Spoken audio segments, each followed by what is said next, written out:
Alright friends, I got another video here along with a few examples, and I'm going to go over a couple ideas,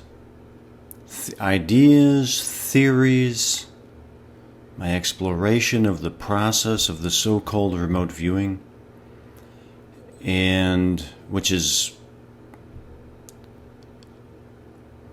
13, 14 years now, just of 25 years of remote viewing and 13 or 14 years of exploration into the process of remote viewing, how remote viewing might work, some of the potential properties of how remote viewing might, I don't really want to say be possible, but how it might actually, how the information may be being processed in the brain,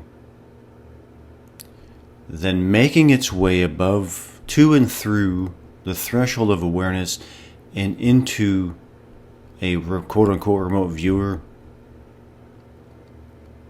or anybody coming into their awareness, going above the threshold of their awareness, and now they're aware of something. That's what remote viewing, the so-called remote viewing, is a process of that. The remote viewer dedicates themselves, makes a choice, a decision to remote view a quote-unquote target. They're provided with an ID, quote-unquote target ID, and they commit to turning their attention in an attempt to perceive whatever that is. And sometimes, when everything works out right, it's undeniable. It works. It happens. We are able to do these things, human beings. We can do these things. In my opinion, they're the least of the things that we can do. That's my opinion. I am of the opinion that the human being is capable of so much more than just describe the target remote viewing. That is my opinion. And so how might some of this stuff work? That is my big, never-ending quest. And some of the research and the experimentation that I've done has pulled me in certain directions that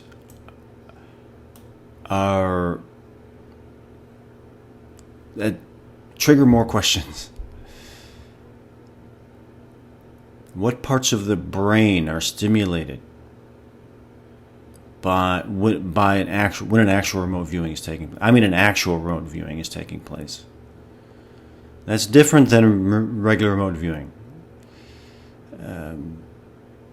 I work a lot of these, what I call anything targets. What typically are considered by a lot of remote viewing enthusiasts or remote viewing practitioners as kind of boring. They're boring targets. I don't think they're boring at all.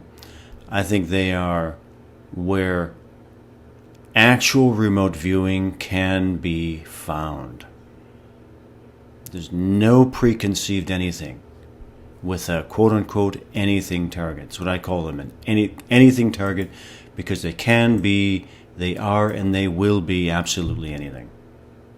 And it's within that I can explore my brain in an attempt to find where the input of this, as I call it, range of time and space, may be stimulating the parts of the brain that produce the quote-unquote remote viewing experience. How might it work? In doing that experimentation under blind conditions, I've been able to find, by exploring where in my own brain I'm getting the sense that the stimulus is moving through or activating certain parts of my brain. And how did I do that? I didn't do it by writing up a tasking. Okay, I'm going to remote view where in my brain I feel there is some stimulation from the quote-unquote target. No, I didn't do that. I had to formulate more exact types of experiments. And so I set up hundreds of these, what I call anything targets, and I would work them under blind conditions to this. And when I felt an actual remote viewing was taking place, that's when I turned my attention. Where do I feel the stimulation? Not feel it. Where do I sense it? What part of my brain am I drawn to that is being activated by this stimulus? And that's where I found. It's down here. Here. It's right in this location here. That's where I found the cerebral peduncle. Where, right here. As a whole, the cerebral peduncle assists in refining motor movements, learning new motor skills, and converting proprioceptive information into balance and posture maintenance. That's where I found that while I was exploring what part of my brain is producing the experience that I call a dimensional sensation. And I found it right here. I found it right there. That's just one of them. I theorize that in the brain there might possibly be something that I call a selector mechanism and an attractor mechanism. And I came to these theories, many years ago, meaning that a selector mechanism, that somehow the viewer is able to select a range of time and space. Let me give you as a slight example right here.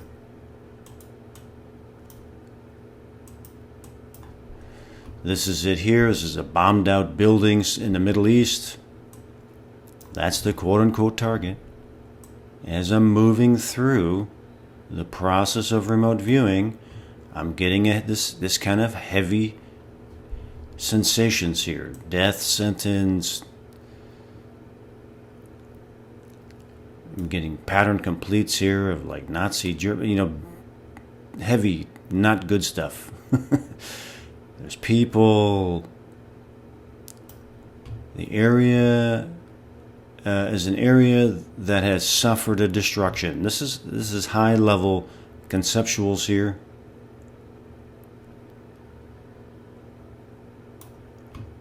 A person or people in an area possibly bombed out. And that's it. So the point being is the point that I really want to get across is that this is a range of time and space where this building was bombed and these people are reacting. They're horrified. There's probably dead people in there. I'm working this under completely blind conditions. This is what I call an anything target. It could be absolutely anything. And here these are high-level concepts that there are people and they're suffering destruction. How am I able to describe a specific range of time and a specific range of space? That became my question. That became my quest, really. So then I theorized that there may be in our brain a selector mechanism that can select this range of time and space. I felt that was a pretty decent theory. So then I had to turn back to the remote viewing under blind conditions with anything targets. Give me a blind anything target. I want to work that. When I feel an actual remote viewing is taking place, I'm going to turn my attention then. Where's the stimulus? Where's the stimulus? My sense was the stimulus here in the medulla oblongata. That the majority of these elements were taking place in the brainstem region.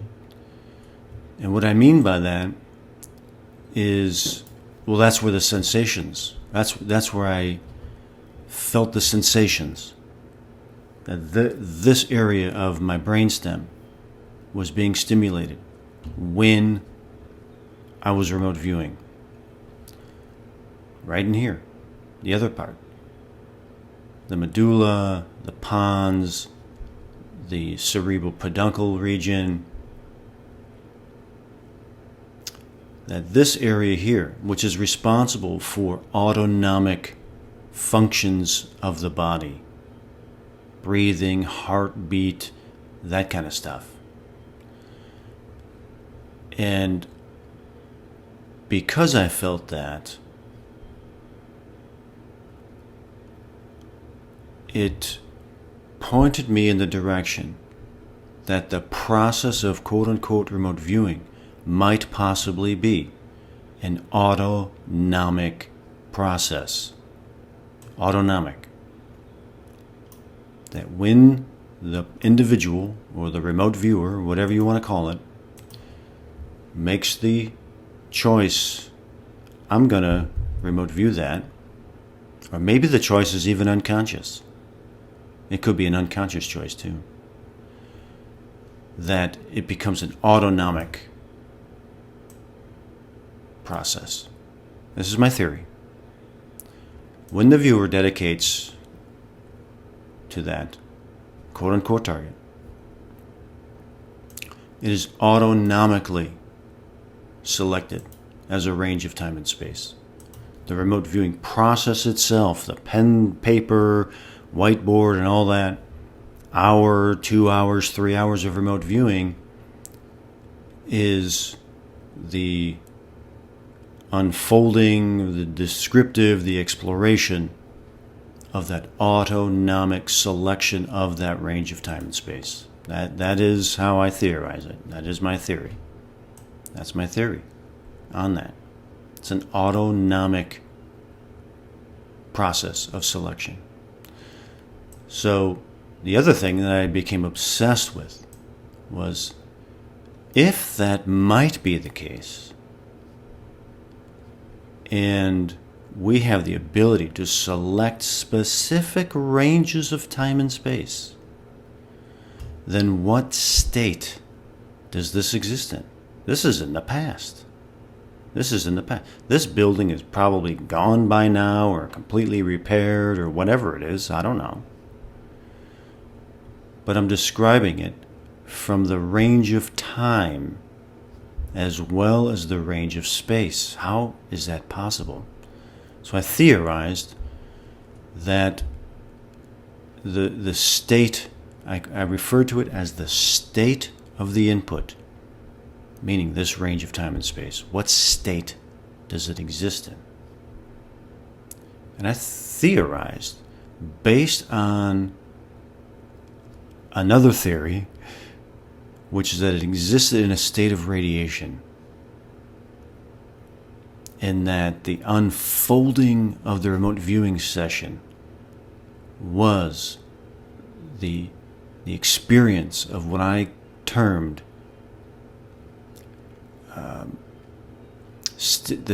the residue of the initial reaction to this range of time and space as a state of radiation. Then I pondered that it be a state of gravitational radiation. Gravitational radiation. Or a gravitational wave. And that possibly, here In this region, we have the ability to select a specific range of time and space in the state that it exists in. Here. And then the state that it exists in, be it gravitational wave, then begins pulled into what I term the attractor mechanism. And when I turn my attention to that, okay, that's an interesting theory. How can I try to prove to, at least to myself, what that might mean? Turned again. Let remote viewing be my teacher. Worked hundreds more of these anything targets. And when I felt the remote viewing was taking place, okay, where do I get a sense that the attractor mechanism is there? That took me to it's right there, it's here. Explored that region that I felt and sensed, and looked it up, and then I researched, what is that area? That's where I found the dentate gyrus. The dentate gyrus and the CA3 region of the hippocampal formation. And what do those areas do? They have what's called an attractor dynamic, and that's what I found. I found it. Remote viewing itself. The process is my teacher, and so the process guides me to find the answers that I'm seeking. The process itself is the teacher. Because no human could tell me any of this. No human, they just don't know. They don't know. So this state, the state of gravitational radiation, that is selected and then translated. In the medulla, in the dentate gyrus and the CA3 region, there are two aspects that happen then in those regions. In the dentate gyrus, there's a process that area of the brain is responsible for. It's called pattern separation. In the CA3 region, it goes through a process that is termed, in neurological terms, pattern completion. And I found all that through remote viewing. What that means is when the stimulus residue is what I call it, stimulus residue. Once it hits that region, the CA3 region, it can go through memory association and do what's called memory pattern completion, where it completes a memory cycle. And when I found that became my answer to the question of what is a quote-unquote AOL, what is analytical overlay, which is a CRV term.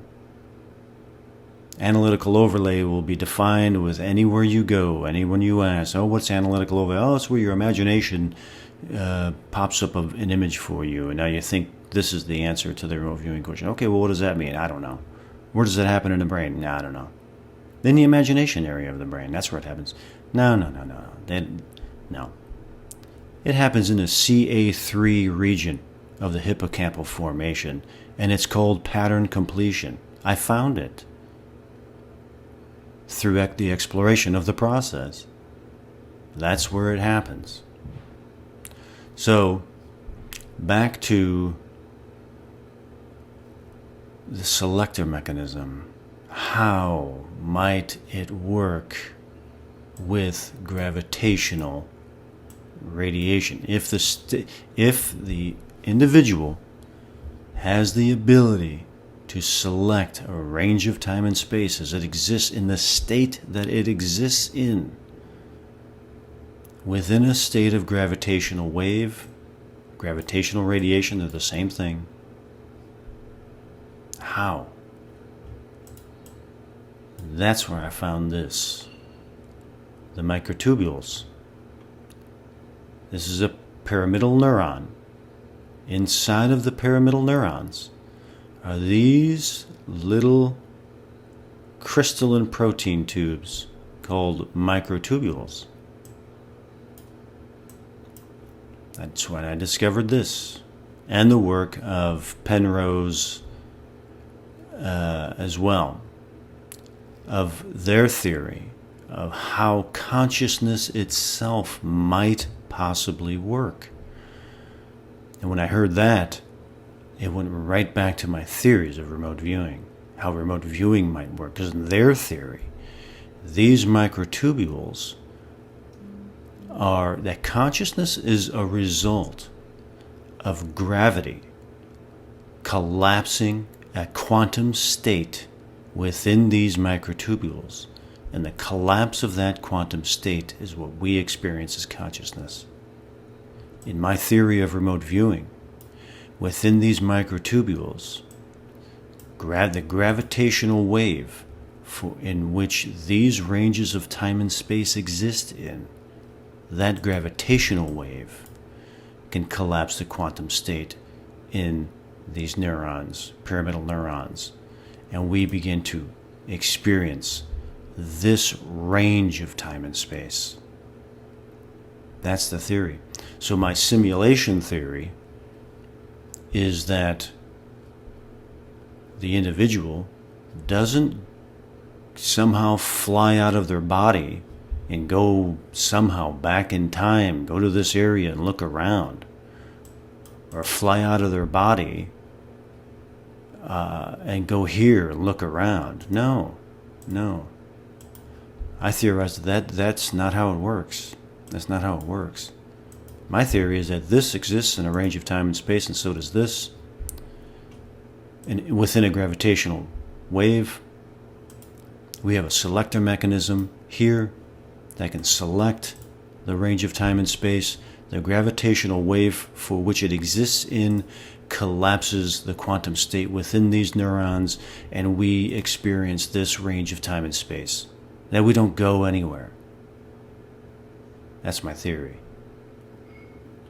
May not be a popular one, because there are people who really cling on to this notion that, oh, I go there, I'm there, I leave my body and I go there, and I'm walking around here and all this. I'm of the opinion that that doesn't happen. That everything else within that we can possibly chalk up to creative additions. Meaning that if this is the range of time and space, in a gravitational wave, it collapses the quantum state here. The remote viewer begins to experience this range of time and space. And they can walk around and talk to people and all that kind of stuff. Sometimes. Or they're communicating with entities or beings or whatever. And how might that be possible? Well, I theorize that it might be possible because down in these regions of the brain here, specifically the pons right here, has the ability to produce neurotransmitters that are responsible for vivid dream states. And there is a possibility that the production or the experience that a viewer might have, that they are actually there and interacting, could be the result of the neurotransmitters going through a creative process here and adding in what can be termed creative additions. So they feel they're there. They want to believe they're there. But are they really there? Are they really, really there? I am of the opinion that I don't think they are. I think they experience a simulation of this range of time and space. That's what I mean by my simulation theory. That what the viewer is experiencing isn't that they're leaving their body and they're going back in time and they're talking to King Tut or whatever. And then King Tut turns and he says, "Oh, you're here. I've been waiting for you," or whatever. That is a product of what can be considered creative additions within a remote viewing experience. The simulation in their brain, like a dream state. I don't know about you, but I've had dreams where I wake up and I'm not sure which reality was real. The dream, because the dream felt completely real to me. Doesn't mean it was. It doesn't mean it was. Here's another example here. This range of time and space here.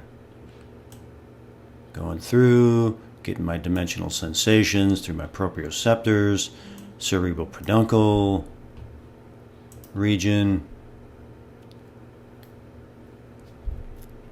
There's something moving there. Wavy, energetic. My ideographs are producing for me. Starting to get some dimensional sensations.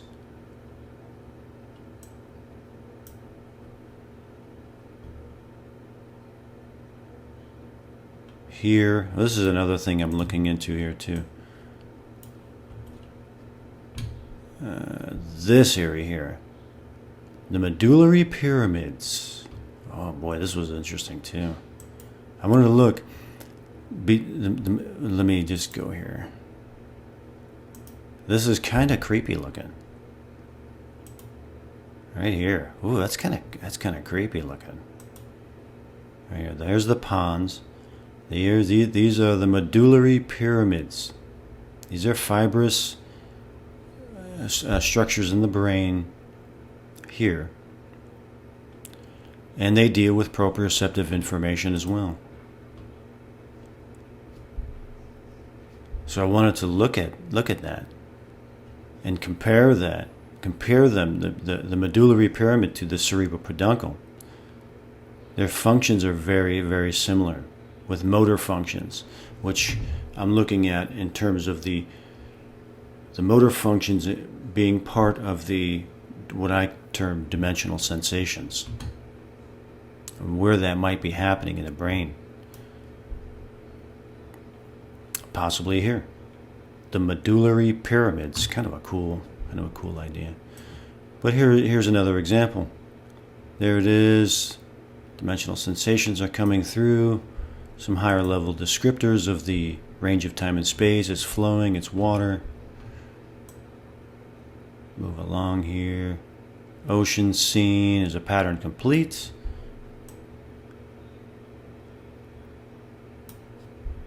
Ocean scene, which is true, but at this point, at this early in the stage, I don't feel confident to say it actually is, so I pattern complete it out. I'm working through my dimensional sensations there, and my final conclusion here is that it is a land and water.